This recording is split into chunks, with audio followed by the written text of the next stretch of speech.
নমস্কাৰ, নতুন ভিডিঅ' এটালৈ স্বাগতম জনাইছোঁ। আজি ধুনীয়া ৰেচিপি এটা লৈ আহিছোঁ আপোনালোকৰ মাজলৈ। এয়া সকলোৱে চাগৈ চিনি পাব, কচু তৰকাৰী। আজি নতুন পদ্ধতিত মই কচু তৰকাৰী বনাই দেখাম। ভিডিঅ'টো শেষলৈকে চাব, স্কিপ নকৰাকৈ। বৰ্তমান মই পিঁয়াজ দি দিছোঁ আৰু সকলোখিনি এতিয়া মই এড কৰি যাম। ভিডিঅ'টো চাই যাওক। মই এতিয়া নহৰু এড কৰিম।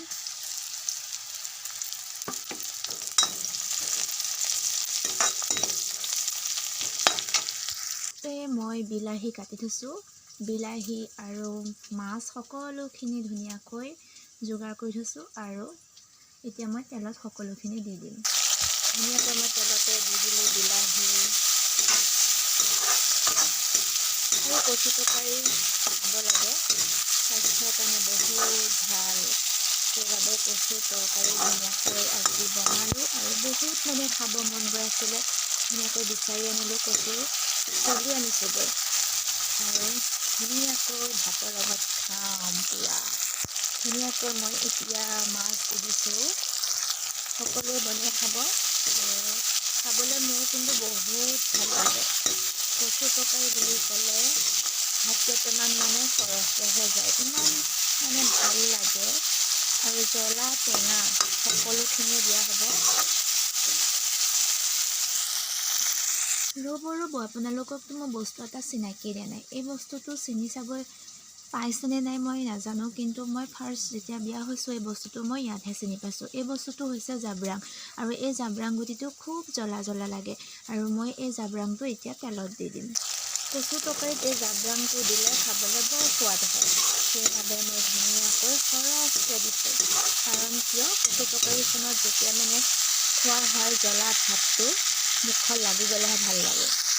ধুনীয়াকৈ মই এনেদৰে ভাজি আছোঁ আৰু অকণমান ধুনীয়াকৈ ফ্ৰাই হওক, তাৰপিছত মছলাখিনি মই ইয়াত এড কৰি দিম। কচু তৰকাৰী দেখি মোৰ লোভৰ পানী ওলাই গৈছে গাইছ। ইমান খাব মন গৈছে, মই থাকিবই নোৱাৰিলোঁ আৰু দেহা শুই থাকোঁতে ধুনীয়াকৈ মই বিচাৰি আনিলোঁ আৰু যিটো মন যায় সেইটো খাবই লাগে। সেইবাবে মই ধুনীয়াকৈ শুই থাকোঁতে গ'লোঁ আৰু সেইখিনি ভিডিঅ' কৰিব নোৱাৰিলোঁ কাৰণ মোবাইলটো মোৰ লগত নাছিলে আৰু যিমানখিনি পাৰোঁ মই দেখাইছোঁ, চেষ্টা কৰিছোঁ। আৰু ৰেচিপিটো বা কেনেকুৱা পায় আপোনালোকে চাব, স্কিপ নকৰাকৈ লাইক কমেণ্ট শ্বেয়াৰ সকলোখিনি কৰিব আৰু আমাৰ চেনেলটো ছাপোৰ্ট দিব। আৰু এতিয়া মই ইয়াত মছলাখিনি ধুনীয়াকৈ দি দিম।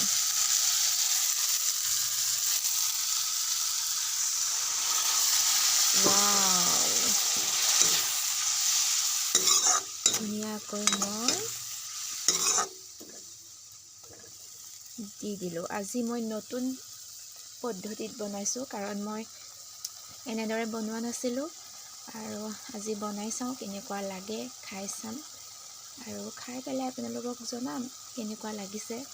আৰু আপোনালোকেও ঘৰত এনেদৰে বনাই খাব আৰু সকলোৱে বনোৱাবোৰ বেলেগ বেলেগ আৰু ময়ো চেষ্টা কৰিলোঁ এনেদৰে বনাই খাবলৈ।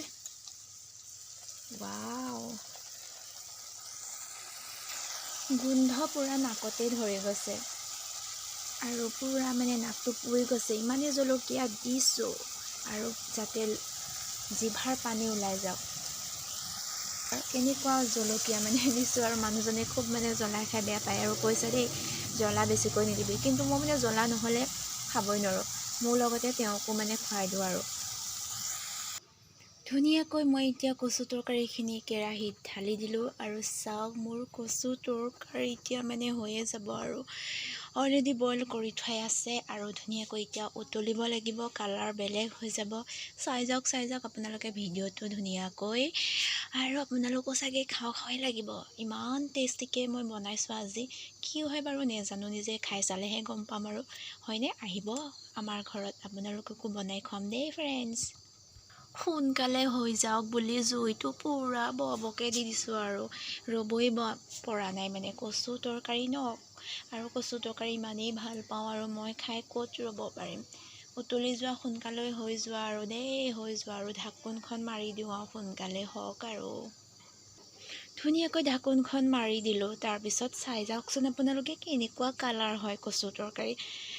হৈ থাকক তাৰপিছত দেখাই আছোঁ আপোনালোকক। অলৰেডি মোৰ কচু তৰকাৰী হৈ গৈছে আৰু এয়া চাওকচোন কালাৰ ইমান ধুনীয়াকৈ মানে উতলি কালাৰ দেখিছেনে কি ধুনীয়া হৈ গৈছে। মই অকণমান ধুনীয়াকৈ লৰাই দিছোঁ আৰু পুৰা ধুনীয়া ডাঠ হৈছে। চাওক তৰকাৰীখিনি ডাঠ হৈছে। ডাঠ হোৱাৰ কাৰণো আছে, কাৰণ মই ইয়াত দিছিলোঁ দালি কেইটামান দিলে আৰু তৰকাৰীখন ডাঠ হয়, সেইবাবে মই ধুনীয়াকৈ দালি কেইটামান দি দিলোঁ আৰু মোৰ কচু তৰকাৰী ধুনীয়াকৈ হৈ গ'ল আৰু মই জুইটো ধুনীয়াকৈ কমাই থোৱা আছে। আৰু মোৰ ৰেচিপিটো কেনেকুৱা পালে সকলোৱে কমেণ্ট কৰিব, ভাল পালে লাইক এটা মাৰিব, ছাবস্ক্ৰাইব কৰিব, শ্বেয়াৰ কৰিব। আৰু আজিলৈ good night, bye bye all friends, I love you, by.